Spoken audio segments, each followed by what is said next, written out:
Buenas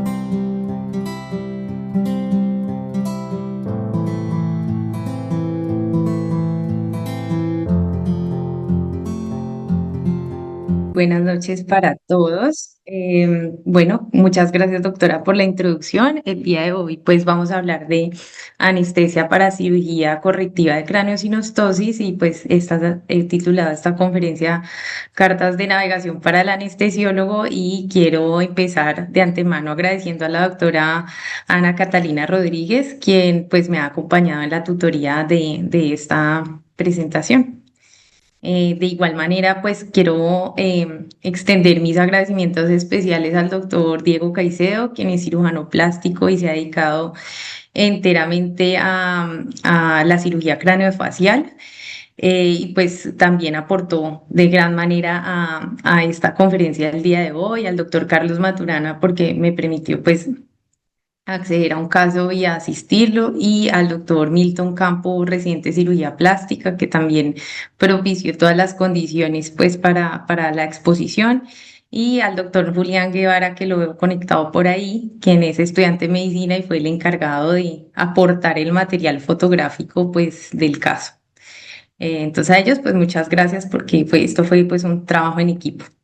Entonces, para empezar, entonces el término craneosinostosis viene pues de las siguientes raíces griegas. Cráneo, cráneo, sin, que viene sí, de junto, y ostun, de hueso. Y hace pues referencia, y craneosinostosis hace referencia al cierre prematuro de una o más suturas craneales antes de que el cerebro complete su crecimiento. Este fenómeno va a generar una deformidad que va a depender de las suturas que estén involucradas. Como vamos a ver más adelante en la línea del tiempo, las malformaciones craneales pues han estado descritas a lo largo de la historia. Ya nos describía Homero en la Ilíada la historia de Tércites como el hombre más feo que había pisado Troya y que tenía una cabeza que terminaba en punta. Y esto pues es correspondiente pues a lo que sería una descripción moderna de una malformación que podríamos conocer como oxicefalia, que es oxi de punta, cabeza en punta. Entonces, para dar inicio pues a la parte del contexto de la craneosinostosis, pues quiero hablar un poco de historia, y es mencionar que los procedimientos para darle forma al cráneo son de las prácticas quirúrgicas más antiguas de la historia de la humanidad. Acá tenemos unos cráneos de la región de Paracas asociados a la cultura inca, y estas prácticas eran asociadas a prácticas culturales y religiosas místicas principalmente. A partir de ahí, los árabes hacen unas descripciones relacionadas a las implicaciones médicas que pudiese tener esas malformaciones craneofaciales. Y digamos que ocurre otro gran evento importante pues en esta historia, y es la publicación de Humanis Corporis Fabrica por parte de Andrea Vesalio, donde describe no solamente las estructuras del cráneo normal, sino que hace la descripción de las malformaciones asociadas al cráneo. Hacia el siglo XIX, el doctor Virchow hace la descripción de la ley de Virchow, que más adelante la vamos a contemplar, que va a ser importante para entender el mecanismo por el cual se generan las malformaciones. Y en 1890 tenemos la primera cirugía de corrección de craneosinostosis en París por parte del doctor Laneloc, con una técnica que implicaba hacer la liberación de la sutura que estaba fusionada. Un evento que resulta ser muy importante en el desarrollo de la cirugía de craneosinostosis es la conformación de los equipos multidisciplinarios, es decir, la integración de los equipos de cirugía plástica y neurocirugía, y pues se da eh, por principalmente en la época de los 60, y uno de los abanderados es el doctor Paul Tessier. Y en la actualidad podemos decir que esta cirugía ha tenido un gran avance haciendo uso de tecnologías como las impresoras tridimensionales, así como las planeaciones que permiten hacer uso de estructuras tridimensionales y diferentes softwares de computación. Así pues que antes de empezar, pues es importante repasar un poco la anatomía del cráneo, sobre todo de los neonatos y de los lactantes. Y el cráneo, pues vale la pena mencionar que no se va a comportar igual que un adulto, ya que no va a comportarse como un casco rígido, sino que va a ser una estructura que va a ser maleable y va a permitir deformarse antes del nacimiento, en la época, en el momento de la salida a través del canal del parto o incluso pues en el periodo postnatal. Esta bóveda craneal va a estar conformada por cuatro huesos principales: el frontal, el parietal, derecho e izquierdo y el occipital. Y esto va a estar, voy a ver si puedo hacer uso pues del puntero láser. Y esto va a estar dividido por unas suturas mayores, la metópica que nos va a dividir los huesos frontales, la sutura coronal que nos va a dividir el frontal de los parietales a cada lado y la sutura sagital que nos va a hacer la división entre los huesos parietales, así como la sutura lamboidea que nos va a dividir el hueso occipital de los huesos parietales. ¿Listo? Entonces esto es muy importante porque a partir de aquí vamos a conocer cuáles van a ser las malformaciones a las cuales vamos a exponernos con mayor prevalencia. Eh, bueno, entonces hay que saber que no todas estas suturas ocurren al tiempo. La primera que se va a fusionar es la metópica, la que nos va a dividir los huesos frontales, y la sagital, la coronal y la lamboidea, que van a ser las otras suturas relevantes en este tema, van a cerrarse más o menos entre los 2 y los 3 años. Hay suturas, por ejemplo, que son secundarias, que como la frontonasal, que va a cerrarse en promedio hasta los 5 años. Y en cuanto a las fontanelas, vamos a tener el cierre de la fontanela lamboidea o posterior hacia los 3 meses de edad, y la anterior va a fusionarse más o menos a los 2 años. Vale la pena también mencionar que el volumen cerebral y el crecimiento del cerebro va a ser bastante rápido eh, hasta los 2 años de edad. Por eso es importante que se corrijan estas malformaciones antes de los 2 años. Después de los 2 años no es que no se puedan hacer, pero vamos a ver que va a ser mucho menos frecuente que veamos niños más grandecitos llevados hasta cirugías. Y pues el crecimiento del cerebro pues va a seguir en su curso, pero pues se va a disminuir. Entonces la idea es operar estos niños entre más chiquitos mejor. En cuanto a los factores desencadenantes, vamos a tener eh, factores mecánicos, moleculares, genéticos y ambientales. Los mecánicos van a estar dados por posiciones fetales o el oligohidramnios, pero por lo general estos no suelen ser tan severos y pueden corregirse con el manejo de una ortesis. Me parece importante aquí hacer énfasis en los genéticos, ya que el 20% de las craneosinostosis van a estar asociados a síndromes genéticos con unos patrones de herencia autosómicos dominantes, pero en algunos casos nos vamos a encontrar mutaciones de nuevo, y van a estar asociados estos van a ser los genes más importantes, los de la familia FGFR2 y los del clúster TWIST1, que son genes reguladores de la transcripción en la osificación y las vías del desarrollo. Dentro de esos síndromes genéticos vamos a ver con frecuencia el síndrome de Cruzón, que va a ser el que más prevalencia va a tener, pero vamos a tener también el síndrome de Apert, el de Pfeffer, y el de Muenke y el de Sartre-Schötzing. Dentro de los moleculares, lo que vamos a tener son alteraciones en la vía de señalización, y dentro de los ambientales, exposición a medicamentos como la isotretinoína, que es muy común, el mesotrexate, así como el ácido valproico. No obstante, vale la pena decir que la mayoría de las craneosinostosis son craneosinostosis que no se asocian a síndromes genéticos, y vamos a ver que esos van a ser más o menos el 75% de los casos. a los cuales nos vamos a exponer. Sin embargo, es importante decir que en los pacientes que cursen con algún diagnóstico genético, normalmente estas mutaciones no solamente van a estar relacionadas a la malformación, sino que van a tener alteraciones en otros sistemas y en otros órganos, por lo cual, como veremos en la valoración preanestésica, hay que estar pendiente y tener unas consideraciones especiales con estos pacientes. Entonces, en cuanto a los mecanismos por los cuales se pudiese generar desde el punto de vista molecular y el cómo se da el crecimiento del cráneo, pues el cráneo no va a crecer simplemente porque sí. El cráneo va a crecer dependiendo de unas señales químicas que van a estar mediadas por la liberación de factores de crecimiento que controlan la proliferación y maduración celular, así como las señales mecánicas. Dentro de los factores que van a estar involucrados va a ser el factor de crecimiento transformante beta y el factor de crecimiento de fibroblastos.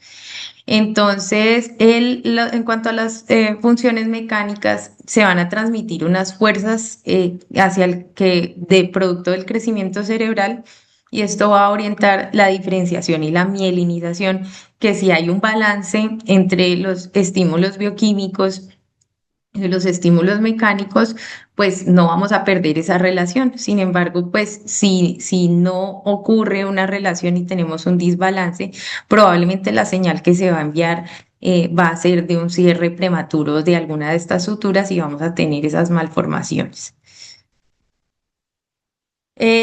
Cuando les mencioné pues el postulado de Virchow, pues lo describe en 1851 cuando empieza a hacer observaciones de cirugías de este tipo, pues algunas intervenciones que ya se hacían, y es cuando una sutura craneal se cierra de manera prematura, el crecimiento del cráneo se inhibe de manera perpendicular, o sea, opuesta a esa sutura, y se acelera de forma paralela. Entonces, esto de paralelo se genera un poco de confusión, pero este es el esquema que encontremos, es más sencillo para explicar esto. Entonces, aquí vemos que se cierra y uno diría, no, pues va a crecer en el sentido opuesto. Sin embargo, lo que ocurre realmente es que el cráneo va a buscar maneras de compensar hacia todos los ejes en múltiples direcciones, y se van a generar diferentes malformaciones características en la práctica real, pero bajo un principio similar en busca de esta compensación. Dentro de las craneosinostosis, aquí podemos hablar de muchas otras más, pero las más comunes a las que nosotros nos vamos a exponer y que es importante conocer van a ser estas. Entonces, en la primera imagen, vamos a ver si todavía tengo el puntero, vamos a tener una escafocefalia producto del cierre prematuro de la sutura sagital, que me dividía los huesos parietales. Se denomina escafocefalia porque viene del griego escafe, que sí, semeja una barca pequeña, y pues acá les puse la mnemotecnia para recordar que es café de barca pequeña, y sí, si vemos el cráneo tiene una estructura similar. Tenemos la trigonocefalia, que viene de trígono, triángulo, y vemos que se da producto de un cierre de la sutura coronal. El cráneo adopta una forma pues de triángulo, y plagios, que viene de oblicuo. Entonces aquí vamos a tener un cierre unilateral tanto de la sutura lamboidea o de la sutura coronal. Entonces, en el niño que tiene un cierre prematuro unilateral de la sutura coronal, vamos a ver que va a tener un ojito que va a estar más aplanado que otro, y en el caso de la sutura lamboidea va a ocurrir lo mismo, pero con la oreja del paciente. Entonces, esta es la manera como nosotros nos podemos acordar más fácil, ya que pues nosotros los vamos a ver en la valoración, pero siempre vamos a quedar con la duda de qué craneosinostosis tenía este paciente. Entonces, ya hablamos de la redirección de los vectores de crecimiento, de la inhibición del crecimiento en las diferentes direcciones, que nos va a suscitar pues la malformación craneal. Y esta malformación craneal, pues teniendo en cuenta que el cerebro de un niño en desarrollo va a crecer muy rápido en esos primeros 2 años de vida, vamos a empezar a tener problemas como lo que es la hipertensión endocraniana y producto de eso, el líquido cefalorraquídeo va a tener limitación para ser drenado y muchos de estos niños pueden cursar no solamente con hipertensión endocraniana, sino con hidrocefalia y dentro de la sintomatología que pudiesen presentar es cefalea, irritabilidad, convulsiones y, lo más importante, alteraciones visuales y retraso en el neurodesarrollo, que por eso no es solamente una cuestión estética, que porque va a ser un niño que va a tener una dismorfología evidente, sino porque es un niño que probablemente vaya a tener por el resto de su vida, si no lo corregimos a tiempo, alteraciones cognitivas, audicionales, y pues en cuanto a su neurodesarrollo normal. En cuanto a la epidemiología, como les mencioné, la mayoría van a ser no sindrómicas, aproximadamente el 75% de los casos son más o menos 5,2 nacidos vivos de cada 100.000. Va a afectar en mayor frecuencia a los hombres en una relación 2-1 con respecto a las mujeres y va a ser la segunda malformación craneofacial más común después de las malformaciones asociadas a los defectos del labio y paladar fisurado. Y en nuestros países latinoamericanos que hacen parte de este grupo bueno, Colombia ya hace parte de medianos altos, pero en la mayoría de los países de nuestra región que son de medianos bajos ingresos, pues vamos a tener una subestimación de los datos porque es difícil llevar la estadística. Eh, ¿Cuándo se operan? Entonces, la mayoría de los procedimientos para corrección de craneosinostosis se van a llevar de manera electiva. Ya vimos todas las razones por lo cual es importante llevar estos pacientes a cirugía. Se habla de que lo ideal sería entre los 3 y los 9 meses, sin embargo, vamos a ver que la mayoría de los niños, o vamos a ver con frecuencia niños hasta los 2 años. Y en cuanto a los motivos por los cuales debemos llevar una cirugía, a un paciente a cirugía de manera urgente o rápido, es la necesidad de proteger la vía aérea, necesidad de proteger los ojos o que estos pacientes hayan tenido un aumento en la presión intracerebral que haya sido de manera aguda o crónica, pero sea significativa. Bueno, ya para entrar en materia de lo que serían nuestras competencias como anestesiólogos, eh, vamos a hablar de la consulta preanestésica. Y antes de hablar de la consulta preanestésica, quiero pues dejar un mensaje y es que la consulta no va a ser solo clínica, la consulta también implica que eduquemos y preparemos a los familiares. Es una cirugía grande, es una cirugía que puede ser un acontecimiento en la vida de una familia y es importante que ellos conozcan todo lo que implica la cirugía y todo lo que nosotros también vamos a hacer con el paciente. La consulta preanestésica va a tener unos objetivos muy claros, eh, que los he dividido pues en tres: identificar el tipo de sinostosis, reconocer los riesgos específicos del paciente al que vamos a atender y el plan y la comunicación que debe ser de manera interdisciplinaria.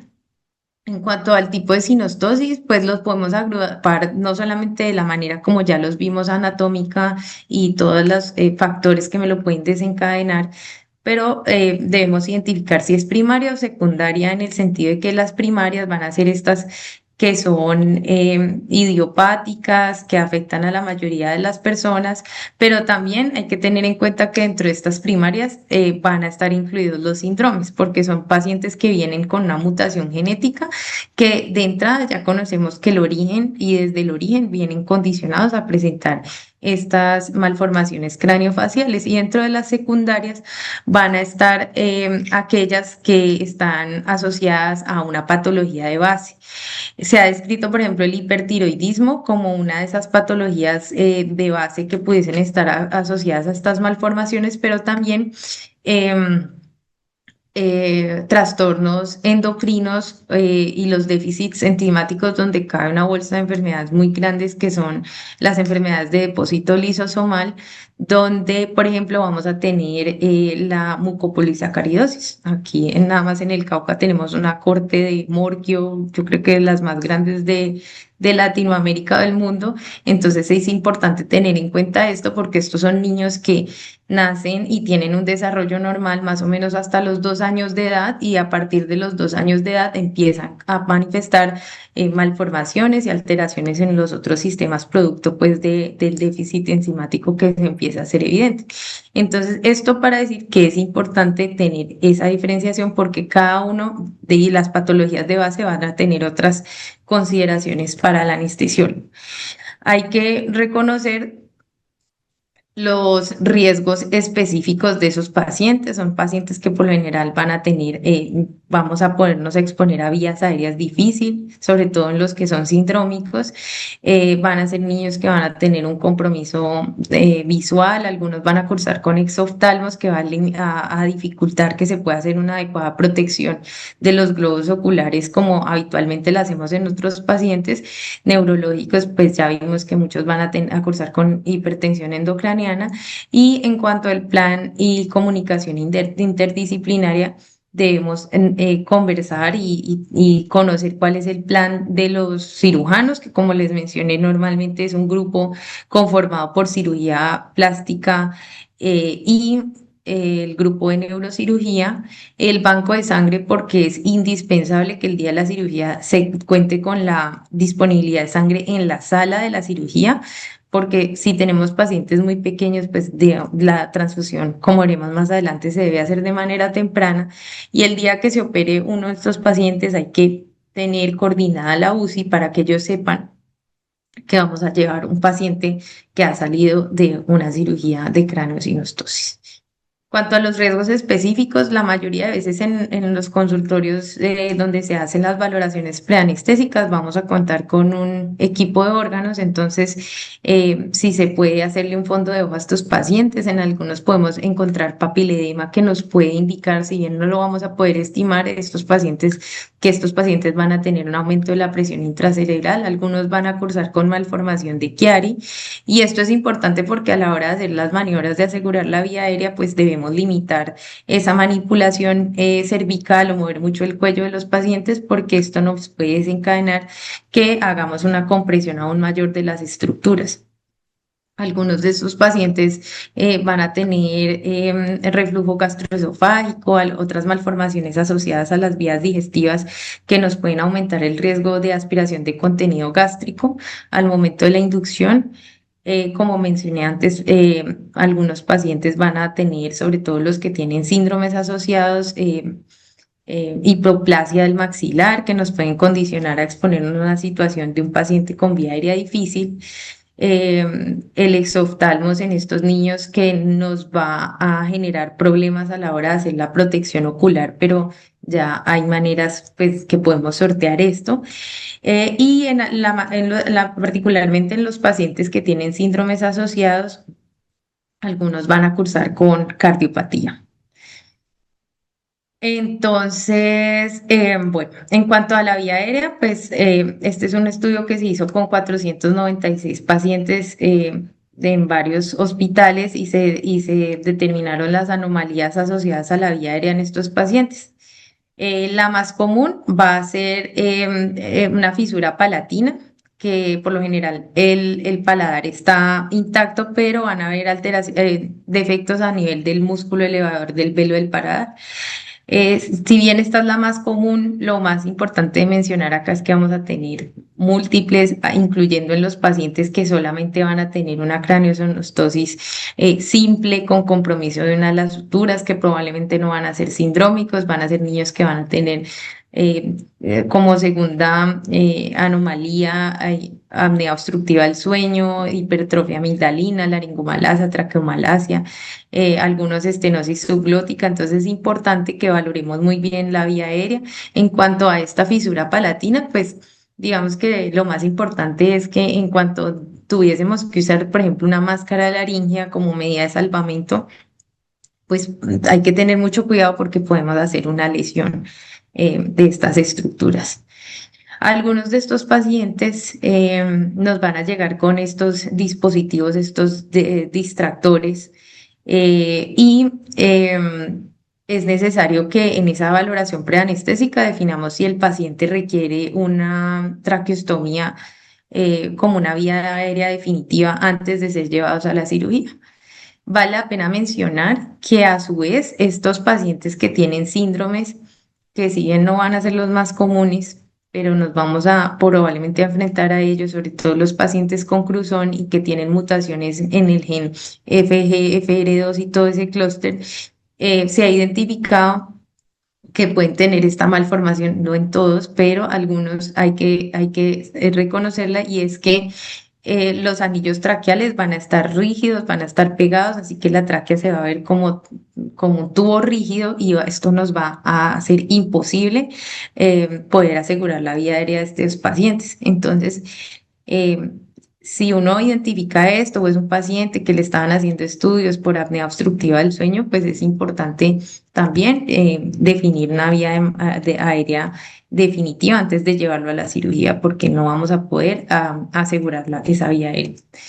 Cuanto a los niños con apnea obstructiva del sueño, pues lo ideal sería que todos llegaran a la valoración preanestésica como una polisomnografía, pero pues en los niños va a ser muy difícil hacer este estudio, pero hay tres condiciones importantes en los niños, pues que todos me van a condicionar a que se me aumente la presión intracerebral, además de todos los cambios que ya tienen por la malformación. Son niños que tienen una hipercapnia de manera intermitente, van a tener una vasodilatación cerebral con un flujo sanguíneo cerebral muy importante que me va a condicionar a un aumento de la PIC. Esa hipoxia intermitente también va a contribuir a lo mismo, y unas fluctuaciones en la presión intratorácica que nos disminuyen ese retorno venoso al cerebro, se genera una congestión y también van a tener un aumento elevado de la presión intracerebral. Entonces, todo esto anterior para decirles que es muy importante durante la anestesia conocer todo esto, porque son niños en los cuales yo debo tener especial cuidado, sobre todo con la hipercapnia que pudiesen presentar durante la ventilación mecánica para evitar que se aumente aún más esa presión intracraneal. En cuanto al plan quirúrgico, son cirugías que más o menos van a durar entre 2 y 6 horas, dependiendo de la complejidad. Las dos primeras que vemos en esta tabla, que es la endoscópica y la cranioplastia asistida con resorte, pues son procedimientos que se han hecho en Colombia, pero han sido pocos, porque son niños que tienen que abordarse en la etapa de lactantes, casi hasta los 6 meses. En el caso de la endoscópica, son niños aún mucho más pequeños y se puede combinar con una ortesis. La cranioplastia asistida con resortes, cuando esos niños aún están antes de los 6 meses, pues hay mucha plasticidad cerebral, entonces se colocan unos resortes que van generando una expansión. Entonces, pues digamos que en el escenario ideal, además de que estas son cirugías que van a sangrar mucho menos que una remodelación abierta, pues digamos que en nuestro escenario casi no se hacen. La mayoría de las cirugías que vamos a ver en nuestro medio van a ser la remodelación abierta. Niños entre los 6 y los 12 meses, en su mayoría, van a ser osteotomías muy amplias que van a implicar sangrado, y vamos a encontrar algunos pacientes que van a tener estos distractores osteogénicos que van a hacer expansiones progresivas, pero vamos a hacer hincapié en las cirugías que implican una remodelación abierta. Cuanto a los paraclínicos, es muy importante tener un hemograma completo, el grupo sanguíneo, las pruebas cruzadas, porque como mencioné antes, hay que tener 100% garantizada la sangre el día de la cirugía, idealmente en el quirófano. Las pruebas de coagulación, pues el rendimiento operativo de los tiempos de coagulación no es muy bueno, pero algunos de estos síndromes se pueden asociar a trastornos de la coagulación por las mutaciones implicadas. Entonces, en estos niños que son sindrómicos, es importante hacerle preguntas a la familia que a veces olvidamos y es sobre los antecedentes de sangrado en la familia, si al niño o a algún familiar le aparecen petequias o si se sangra mucho por las encías o tiene epistaxis que son difíciles de manejar, pues uno en ellos podría considerar pues, solicitar tiempos de coagulación. Y en algunos grupos quirúrgicos solicitan niveles de fibrinógeno, pero pues en nuestro medio eso no se hace. Ecocardiografía y tampoco pues es necesario. Y en la ecocardiografía, en los niños que tienen algún síndrome asociado a cardiopatías es importante hacer solicitud de ecocardiograma y si es pertinente definir con cardiología si requiere profilaxis antibiótica. Si detectamos que estos pacientes en la valoración preanestésica tienen anemia, pues la idea es optimizar este paciente en adherencia pues con los lineamientos de la gestión de la sangre del paciente y podemos considerar la vía oral, una dosis de hierro oral 3 a 6 miligramos por kilo, 6 a 4 semanas antes de la cirugía y si el paciente no lo tolera, podríamos considerar la suplencia por vía intravenosa hasta 2 semanas antes. Se habla de que la eritropoyetina pudiese ser una opción, pero la eritropoyetina es black box desde el 2007 por la FDA, aunque en población pediátrica no se ha visto asociado a eventos trombóticos y en el caso de los adultos se asocia a progresión oncológica. En los estudios en niños pues no han mostrado esto. Hay un estudio, hay una revisión sistemática que traigo pues a colación que incluyó 4 estudios finales con 117 pacientes pediátricos, tanto anémicos como no anémicos, que fueron llevados a cirugía de craneosinostosis. En estos diferentes estudios habían protocolos que incluían 600 unidades por kilo una vez por semana, de 1 a 3 semanas antes de la cirugía y 300 unidades por kilo 3 veces por semana, al menos o de 1 a 3 semanas antes de la cirugía. Y se evidenció que los niños pues, habían sido tratados con eritropoyetina tuvieron 38% menos valores críticos de hemoglobina y por ende menos requerimientos de transfusión en el intraoperatorio. Entonces, pues recordando la estrategia del PBM o gestión de la sangre en el paciente, pues la idea es mejorar los desenlaces del paciente, no disminuir la transfusión, pues que pudiese estar asociada a algunas complicaciones, sino mejorar los desenlaces del paciente. Entonces, es muy importante que en el preoperatorio acondicionemos a nuestro paciente para tolerar el sangrado, optimizar esa eritropoyesis y identificar la anemia antes de llevarlo a la cirugía. ¿Qué debemos decirle a los padres? Hay que explicarle muy bien los riesgos y complicaciones anestésicas, la necesidad de que este niño va a requerir monitoría invasiva. En la mayoría de los casos siempre vamos a requerir transfusión debido a que el sangrado en esta cirugía es bastante importante, como veremos a continuación. El ingreso a UCI en el posoperatorio, el alto riesgo de que en algunos pacientes vayamos a requerir ventilación mecánica invasiva y continuidad en la UCI y el uso de los vasopresores según la evolución intraoperatoria. Y esto pues en alineación a todas las estrategias ERAS que implican esa educación amplia, sobre todo con el núcleo familiar en este caso. En cuanto al manejo anestésico intraoperatorio, el mensaje que quiero dejar es anticipar y nunca esperar. Es muy importante garantizar la preoxigenación en los niños. Ya sabemos que los niños tienen una disminución en su capacidad residual funcional, van a tener una susceptibilidad mayor al colapso de la vía aérea, considerar en los pacientes la oxigenación apneica. La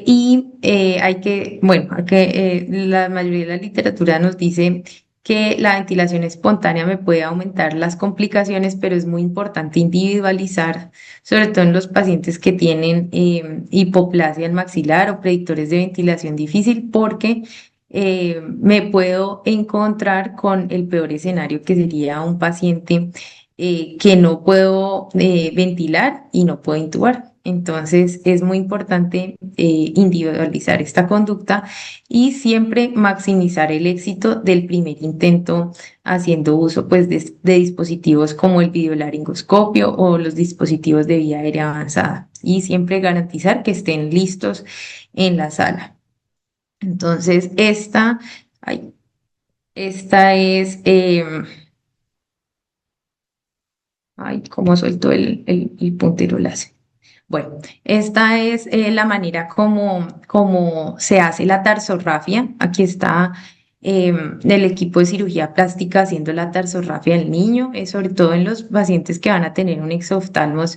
Proteger los globos oculares va a generar un reto mayor, entonces es importante garantizar que el globo ocular esté totalmente ocluido.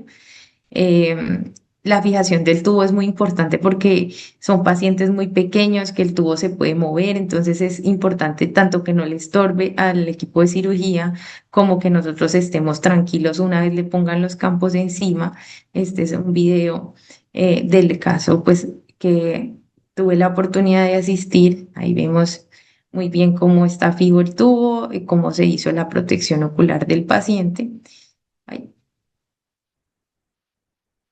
Y posterior a ello, pues esta es una estrategia que se puede llevar a cabo no solamente para los cirujanos hacer el seguimiento y el antes y después de la cirugía. Aquí traigo pues un ejemplo de la experiencia de un grupo en Turquía en lo cual ellos hacían la medición del diámetro de la vaina del nervio óptico antes y después de la cirugía para monitorizar esos cambios en la presión intracraneal y se veía que después de la cirugía los niños tenían una disminución de esa presión intracraneal y se podía terminar de algún grado, pues uno de las determinantes de la efectividad de la cirugía. Es un procedimiento que es de bajo costo, no es invasivo y la curva de aprendizaje pues es muy rápida, pero a su vez desde el punto de vista de anestesia pues podemos estimar también cuál sería la presión intracraneal en estos pacientes. Entonces, tenemos el globo ocular ocluido, se pone el tegaderm y en la parte posterior, 3 centímetros inferiores al globo ocular, medimos el diámetro que hay de un extremo a otro y tomamos ese diámetro y esta fórmula me parece pues bastante práctica, útil y a la mano y nos permite estimar esa presión intracraneal con el diámetro de la vaina del nervio óptico. Entonces vamos a tener que la presión intracraneal puede obtenerse de la multiplicación del diámetro de la vaina del nervio óptico en milímetros por 5,69, que es una constante, y ese producto, esa multiplicación, le restamos 8,23. Entonces aquí hay unas correlaciones cuantitativas aproximadas de a cuánto equivaldría la presión intracraneal. Y con esta estimación, desde el punto de vista de anestesia, podemos sugerir o hacer uso, solicitar el uso de un catéter para medir la presión intracraneal. Pero también garantizar que el paciente no curse con hipotermia, hipercapnia o hipoxia durante el procedimiento y tenerlo lo más controlado posible, evitando este aumento en la presión intracraneal. Los valores para los adultos están bastante determinados, pues se ha determinado que un diámetro mayor a 5 milímetros pues ya nos sugiere una hipertensión intracraneal, pero en los niños pues esto va a tener diferentes números y variaciones en relación con la edad.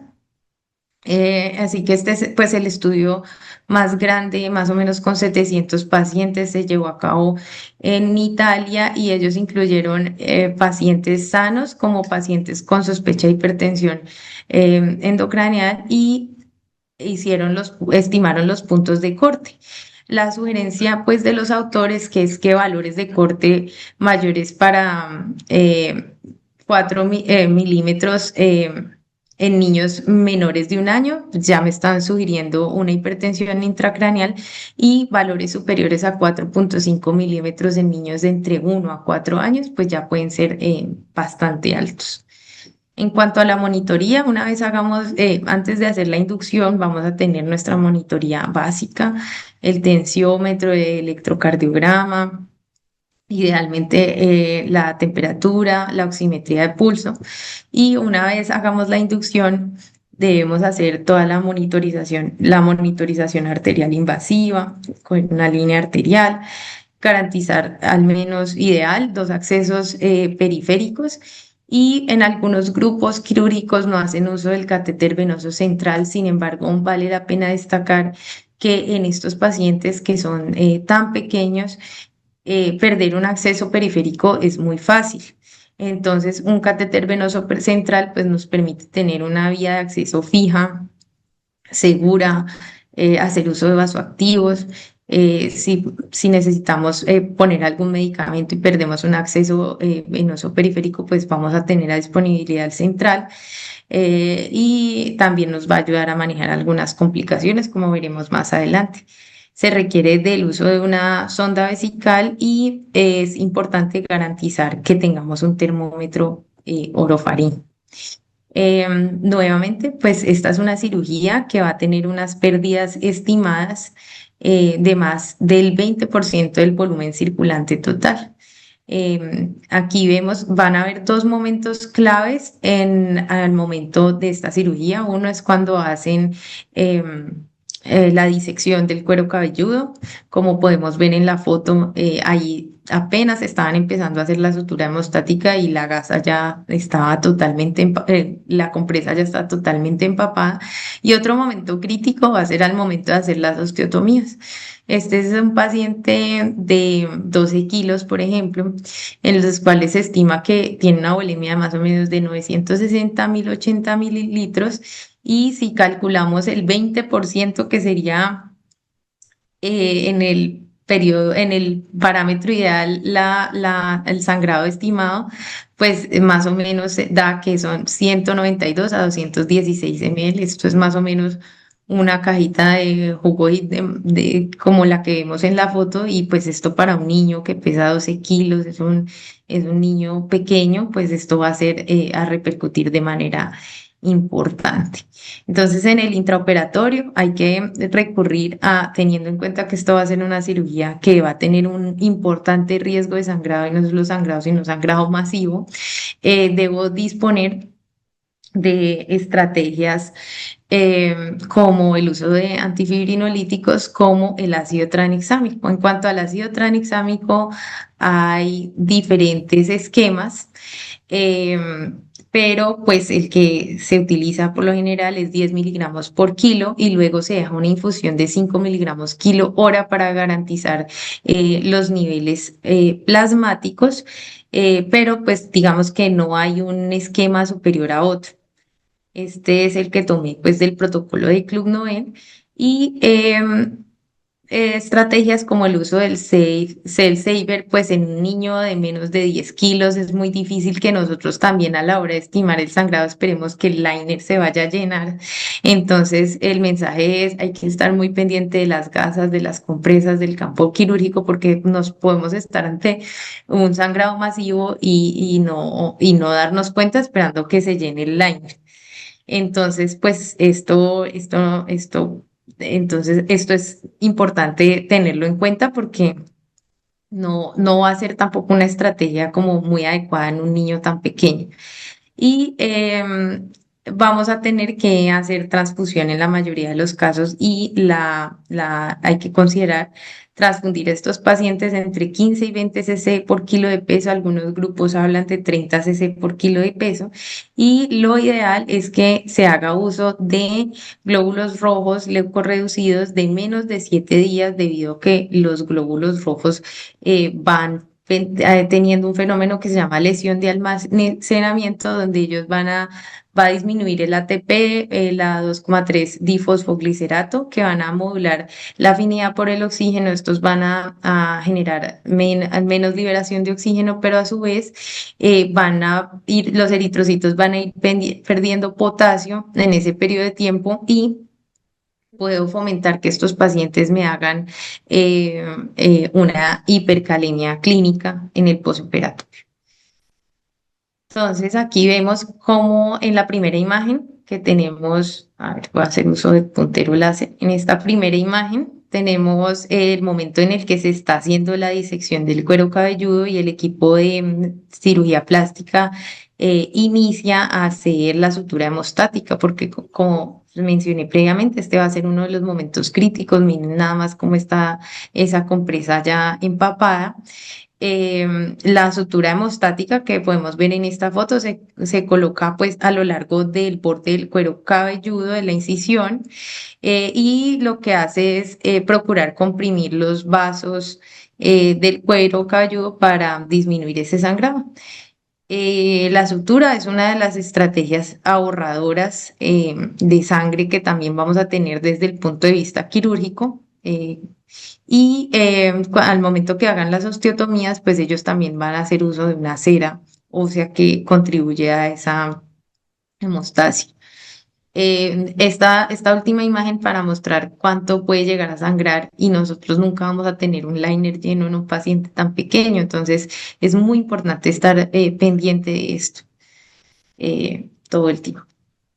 Entonces, ay, estos clips que vemos abajo son otras de las estrategias que tenemos para comprimir estos vasos del cuero cabelludo, pero pues también se puede disponer de la sutura y los clips y en algunos casos los usan de manera conjunta. Entonces, uno de los retos más importantes para el anestesiólogo es determinar cuál va a ser el momento en el cual va a iniciar la transfusión y hasta qué momento va a llevar la reanimación hídrica. Entonces, lo ideal es que la reanimación hídrica se haga con cristaloides. Si tenemos disponibilidad de Plasma-Light, sería lo ideal. Pero si yo me vuelvo muy permisivo y no estoy atento a otros factores que vamos a ver a continuación, yo puedo inducir una coagulopatía dilucional en ese paciente. Y por otra parte, si empiezo una transfusión de manera tardía, yo puedo ya tener un paciente que tiene una deuda de oxígeno tisular y puede estar condicionado a un choque hipovolémico en el contexto de un sangrado masivo. Entonces es muy importante aprender a determinar y a identificar los signos clínicos de hipoperfusión porque pues en este caso, en una cirugía tan grande y en un paciente tan pequeño, pues vamos a tener una condición potencialmente mortal si no actuamos de manera temprano. Entonces, este algoritmo de semaforización nos va a permitir como dilucidar y saber en qué territorio vamos a navegar. Entonces, lo ideal sería que nuestro paciente estuviera en el sector, la luz verde, que va a tener una frecuencia, una presión arterial dentro de lo esperado, sin prolongación del llenado capilar, una capnografía estable, y esto va a ocurrir en los periodos del inicio de la cirugía, donde no vamos a tener una pérdida sanguínea mayor del 10%. La ventana crítica va a ser esta porción amarilla. Aquí debo reconocer esos signos de hipoperfusión, la taquicardia, el llenado lento, se me empieza a caer la tensión arterial y si no actúo en este punto, pues esto se me va a pasar a la luz roja, que es donde no queremos llegar y por eso el mensaje es anticiparnos. Cuando llegamos a la luz roja tenemos una hipotensión franca, un descenso brusco de la capnografía, tomamos unos gases arteriales y tenemos un lactato en ascenso, probablemente ya hayamos llegado muy tarde y ya vamos a estar enfrentándonos a una condición potencialmente mortal. Dentro de las complicaciones asociadas a esta cirugía, se habla de que el embolismo aéreo va a tener una incidencia de 82% de casos. Esto fue una cohorte grande que se hizo en Estados Unidos. Ellos lo determinaron con Doppler precordial. En un 2,6% algunos de los pacientes van a poder cursar con una parada cardíaca. La predisposición está dada por la posición. Em, Normalmente las venas craneales van a tener una presión ligeramente más alta que la que tiene a nivel cardíaco el ventrículo derecho. Entonces, una vez se hace esa exposición de vasos en el cuero cabelludo, pues se va a generar gradiente de presiones que me va a absorber y me va a propiciar que ingrese aire y ocurra una embolia. Eh, en los pacientes que pudiesen cursar con un foramen oval permeable, esto puede ser pues catastrófico y estos pacientes sí pueden hacer un colapso cardiovascular muy fácilmente. Y los signos que debo reconocer es la caída abrupta de la capnografía, la hipotensión súbita y la caída pues de un conjunto del gasto cardíaco. Entonces, ¿cómo la vamos a manejar? Ante todo, siempre manejar la calma. Pedir ayuda, comunicar al equipo quirúrgico. Normalmente en los quirófanos siempre van a saber que en su quirófano están haciendo una craneosinostosis, entonces siempre informar a los colegas que estén pendientes porque es una cirugía en la cual ya vemos que el riesgo de que hagan un embolismo es bastante común. Es importante que los cirujanos nos ayuden a detener esa entrada de aire, irrigar el sitio de la exposición y poner compresas húmedas, garantizar una FIO2 del 100%, iniciar los vasopresores si hasta ese momento no se han iniciado, darle posición al paciente. Se habla de darle posición de Durant, que es ubicar al paciente en decúbito lateral izquierdo, pero en esta cirugía lo más óptimo es poner al paciente en Trendelenburg, darle una maniobra de Valsalva y otra de las cosas que podemos hacer es aspirar el aire a través del catéter venoso central y hacer inicio de compresiones cardíacas para propiciar la salida de aire. En el posoperatorio, ya para hablar de las consideraciones en el posoperatorio, es importante dejar el mensaje de que la cirugía termina, pero la vigilancia debe continuar en la UCI, debemos seguir trabajando en equipo con ellos, pero antes de extubar a nuestro paciente, pues hay que garantizar que en ese posoperatorio el paciente no me curse con náusea y vómito posoperatorio, que en esta cirugía el 60% de los pacientes va a cursar con ello en las primeras 24 horas. Esto no solamente me va a generar que haya una dehiscencia de las suturas, sino que el paciente tenga un retraso en la recuperación, se deshidrate, aumente la presión intracraneal, que es lo que no queremos, hayan fugas de líquido cefalorraquídeo, se formen fístulas y pues hay que saber y volver al algoritmo del cuarto consenso y es que los niños menores de 1 año van a tener el reflejo y el desarrollo de náusea y vómito eh, mucho menos frecuente que los niños que ya tienen más de 2, 3 años, donde ya tenemos una maduración de las vías aferentes.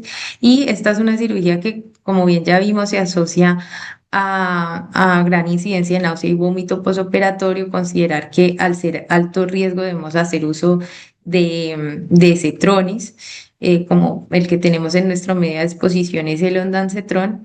Y la dexametasona, considerar el uso de TIVA que nos va a disminuir ese riesgo de náusea y vómito posoperatorio, entonces tener presente esto. Y en el dolor, en cuanto al dolor posoperatorio, entre más tiempo dure la cirugía, probablemente vamos a enfrentarnos a mayor dolor en el posoperatorio, así que esta imagen puede ser común en el posoperatorio y simplemente debemos evitarla por lo mismo que se mencionaba con la náusea y el vómito posoperatorio, debido a que esto nos va a aumentar la presión intracraneal, la probabilidad que hayan fístulas, la recuperación del paciente, em, pero sobre todo la licencia también de las suturas por parte que han llevado a cabo los cirujanos. Entonces, debemos hacer uso de estrategias multimodales, opioides, AINES, coadyuvantes como infusiones de dexmedetomidina, ketamina, paracetamol en el intraoperatorio. Y en cuanto al anestésico, el anestésico local, hay muchas controversias. Hay una experiencia de un centro que dice que la infiltración del cirujano con epinefrina fue mucho más efectiva que la de los anestesiólogos para hacer el control del dolor, pero ellos igual advierten que es un estudio limitado.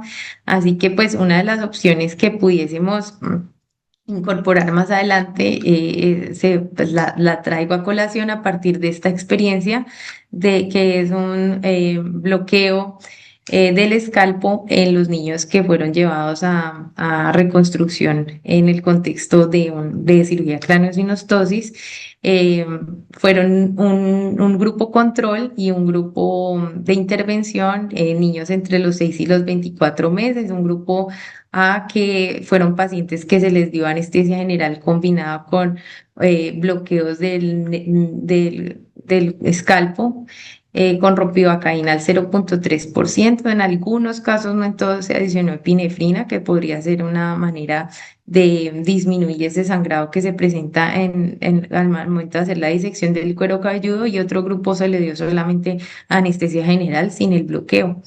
Se hicieron una evaluación de parámetros hemodinámicos antes, durante y después de la cirugía, y se evaluó la escala FLAC en 3 momentos: a la hora, a las 6 horas del posoperatorio y a las 12 horas. Y estos niños todos a su vez tuvieron la posibilidad de contar con una bomba de PCA controlada por enfermería, si el FLAC estaba mayor o igual a 4, y era una bomba de PCA de sufentanil. La idea de este bloqueo es cubrir la sensibilidad de la frente, la región temporal y la occipital. Se hace un bloqueo del nervio supratroclear, supraorbitario, el auriculotemporal. Y como vemos acá, acá está el supraorbitario, acá vemos el bloqueo del auriculotemporal, y acá vamos a tener bloqueo del occipital mayor y el occipital menor. Eh, entonces, en cuanto a los resultados, pues ellos, en los diferentes tiempos que se hizo la medición, pues los pacientes que tuvieron acceso al bloqueo de escalpo, pues tuvieron unos cambios, unas presiones arteriales mucho menores, al inicio pues muy similares, pero en el transcurso de la cirugía considerablemente menores con respecto al grupo control, al igual que los valores de su frecuencia cardíaca. Se les tomó en el posoperatorio los valores en los mismos tiempos, los valores de glucosa como un marcador de estrés, y el grupo que accedió al bloqueo de escalpo pues tuvo muchos valores pues considerablemente menores con respecto al grupo por control. Y en cuanto a las bombas de PCA de sufentanil que eran administradas por las enfermeras, el grupo de pacientes intervenido tuvo un menor número de opresión y requerimiento de estas bombas. Pues ya continuando con las estrategias del manejo de la sangre, estos pacientes pues van a ir a la UCI. Es importante que en estos pacientes que sangraron bastante, que fueron llevados a una transfusión, se limite el número de muestras de sangre que se le va a sacar a estos pacientes en el posoperatorio. De igual manera, las guías nos hablan de unos puntos de corte y unos objetivos de transfusión en los pacientes, que si bien hay que tener en cuenta que esta es una cirugía donde debemos garantizar la perfusión cerebral, así que vamos a contar con una meta de 9 gramos por decilitro como umbral inferior en estos pacientes. Y debemos seguir esta vigilancia en la unidad de cuidado intensivo de manera conjunta y en equipo con todas las especialidades. En cuanto a las conclusiones, esta es una cirugía que va a tener una pérdida sanguínea masiva, rápida. En cualquier momento vamos a pasar de la ventana crítica amarilla a la ventana roja. Importante contar con monitoría invasiva, hacer uso del ácido tranexámico, que ya está más que estudiado, que es una herramienta invaluable en este tipo de cirugías. Garantizar que ese día yo cuente con la sangre en salas de cirugía. Es crucial que todo el mundo esté informado para que yo tenga esa garantía de la sangre. Si el paciente no tiene traqueostomía, disponer de el videolaringo y todos los dispositivos de vía aérea avanzada que en un paciente que tenga malformaciones, hipoplasia del maxilar, eh, yo pueda actuar en ese momento. Tener en cuenta siempre la fisiología del paciente pediátrico, garantizar la termoprotección, tratar de hacer el balance de fluidos lo más estricto posible y garantizar que estos pacientes no hagan hipercapnia para evitar esos aumentos de la presión intracerebral y no descuidarse ante las potenciales complicaciones mencionadas, la embolia aérea. Revisar siempre los ojos del paciente, aunque en este caso pues hay maneras de cuidarnos y hacer esa protección ocular y evitar las lesiones por posiciones prolongadas, ya que estas son cirugías grandes. Esta es la infografía que ahorita les voy a compartir en el grupo y muchas gracias. Pues este es el código QR donde pueden acceder a los recursos consultados y hacerles una invitación muy especial para que hagan el curso de la APSAP o participen en los webinars de la Asociación de la Práctica Asegurada de Anestesiología Pediátrica, donde también hay un curso de crisis en anestesia pediátrica que es muy interesante para que lo tengan en cuenta. Y muchas gracias.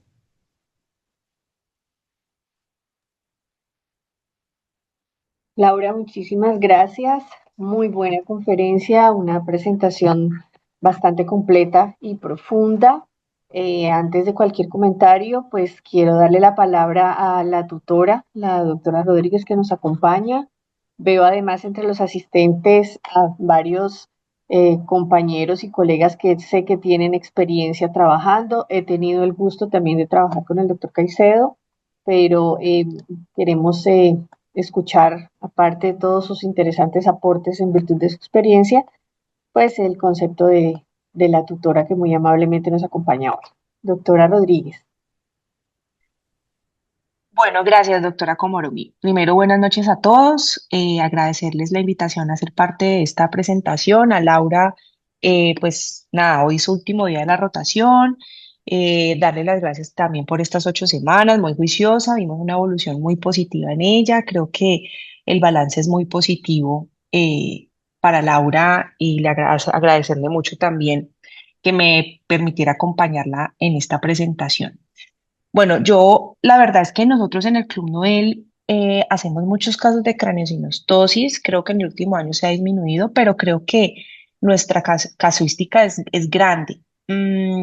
Yo quiero decir unas cosas muy puntuales de todo lo que habló Laura, pues que todo está súper chévere, la información creo que quedó muy clara, pero quiero decir unas cosas muy puntuales. Primero, de la valoración preanestésica es muy importante. Incluso si no van para craniosynostosis y son niños pequeños, uno a veces no se fija en las fontanelas de los bebés y a veces es importante hacer incluso un diagnóstico y me ha pasado que yo he tenido que remitir a los niños porque uno en solo el examen físico descubre que sus fontanelitas están cerradas. Entonces eso puede ser importante y no demora uno 3 segunditos revisándolo. Recordarle que la posterior es la primera que se cierra, como lo dijo Laura, y la anterior hasta Alberto, los 18 meses. Señor. No, creo que se le abrió el micrófono al doctor Ah, ok. Delgado. Y la fontanera anterior, incluso hasta los 18 meses, hay que estar pendiente. Y importante mirar el desarrollo del cráneo y cuando va precisamente si estamos haciéndole la valoración para esta cirugía, revisarles igualmente. La información a los papás debe ser súper clara. Nosotros debemos tener mucha empatía con los familiares porque debemos ser muy claros en la información que les estamos dando de que es una cirugía mayor, grande, sobre todo porque pues por lo general son chiquiticos, como decía Laura, se operan muy pequeñitos, menos de 2 años, es muy raro un niño mayor de 2 años, los hemos hecho, pero por lo general siempre son menores de 2 años y los papás llegan con muchas dudas, mucha incertidumbre, mucho miedo. Entonces, esto es un momento y una oportunidad para darles la información muy clara de manera empática y explicarles a qué va a estar expuesto su bebé. Importante también con el hemograma revisar si tienen una hemoglobina muy limítrofe, darle el manejo anterior con el hierro, como les decía Laura, más o menos 4 a 6 semanas previo al procedimiento. Hay que asegurar que el niño esté tomando su medicamento para optimizar. El manejo, bueno, ya digamos como tal en el momento quirúrgico, el equipo multidisciplinario, pues es lo más importante, es el éxito de la cirugía, la comunicación entre el equipo, no solo con los cirujanos, sino también con el equipo de enfermería, los jefes, la UCI, el banco de sangre, todos tenemos que estar como en la sintonía de saber qué tipo de procedimiento vamos a realizar y que cada uno tenga muy claro la función que debe cumplir en ese momento. Nosotros por lo general en estos procedimientos siempre pedimos la sangre antes de, porque asegurar que está en sala nos da la tranquilidad, porque como les dijo Laura, son niños pequeños, el volumen que ellos pierden es muy pequeño para su peso y pues es mejor actuar desde la tranquilidad y no desde el afán de estar pidiendo, tráigamela rápido por favor en un momento crítico ya en semáforo en rojo, o sea, no podemos permitirnos eso, o sea, debe ser desde el principio para ir garantizando que vamos a tener las cosas de manera preventiva.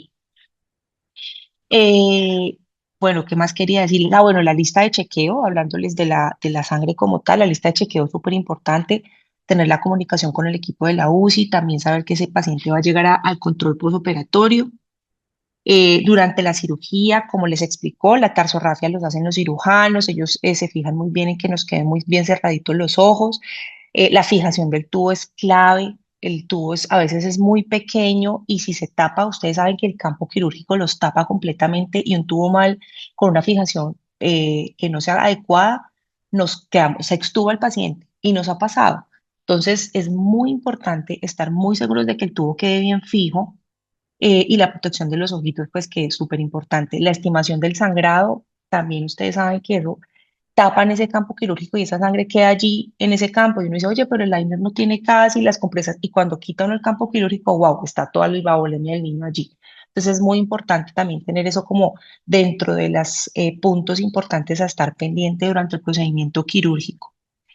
Con relación a los glóbulos rojos, pues lo ideal sería que uno tuviera glóbulos rojos recientes, por todo lo que explicó Laura del uso de la sangre que lleva más de una semana en niños pequeños. Eso es lo ideal en un mundo ideal y espera uno porque ya saben, como explicó Laura, el potasio, el citrato, todo esto que puede alterar también la fisiología de los niños. Entonces eso sería lo ideal, el cuidado de la temperatura, de la posición de los niños.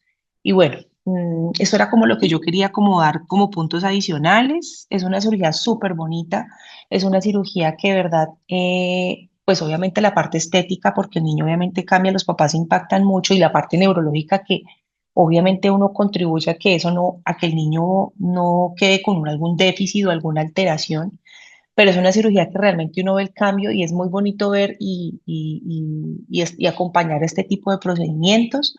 Y no, nada, muchas gracias nuevamente por la invitación. No sé si algún compañero, no sé si alguien quiere dar algún comentario adicional, estoy atenta, o el doctor Caicedo. Muchas gracias. Al doctor Caicedo, pues que muchas gracias por participar de la charla. Como siempre, pues un gusto. Gracias. Gracias, doctora Rodríguez. Un par de preguntas desde su experiencia. ¿Cuál es su concepto o cuál sería su recomendación respecto a el catéter venoso central y el control de la diuresis? ¿Les ponemos sondita o no les ponemos sondita? ¿Y cuándo ponen ustedes catéter venoso central? O si hay casos que podemos hacer sin catéter. Pues doctora, la verdad, yo prefiero ponerle central siempre. Idealmente, lo ideal sería ponerles, digamos, subclavios o de la unión yugulo-subclavia para evitar poner yugulares como tal, para no alterar de pronto el retorno venoso y, digamos, por el tipo de cirugía. Y si van en posición, por ejemplo, en prono, preferimos el subclavio, pero yo sí, doctora, la verdad, prefiero, sobre todo cuando son tan pequeñitos, sí. Y la sonda vesical, sí, doc, siempre le ponemos sondita vesical a estos pacientes, porque como decía Laura, pueden ser cirugías tan largas que uno, pues para asegurar, mirar que estén con una diuresis adecuada y estemos haciendo el balance, digamos, de la mejor manera. Pero sí, siempre lo utilizamos los dos, doc, siempre.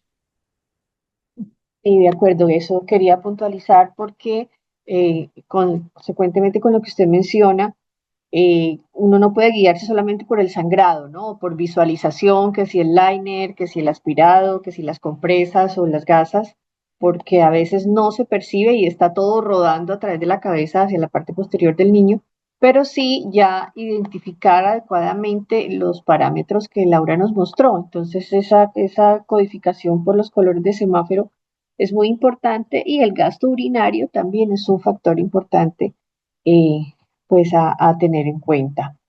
Dentro de los asistentes, Doc, yo los quiero decir algo, estudiantes. algo puntual, qué pena, discúlpeme para Sí, completar señora. esa idea que usted dando y sobre todo que en los niños es importante recordar que ellos son, es que ellos son tan flexibles, o sea, ellos aguantan mucho.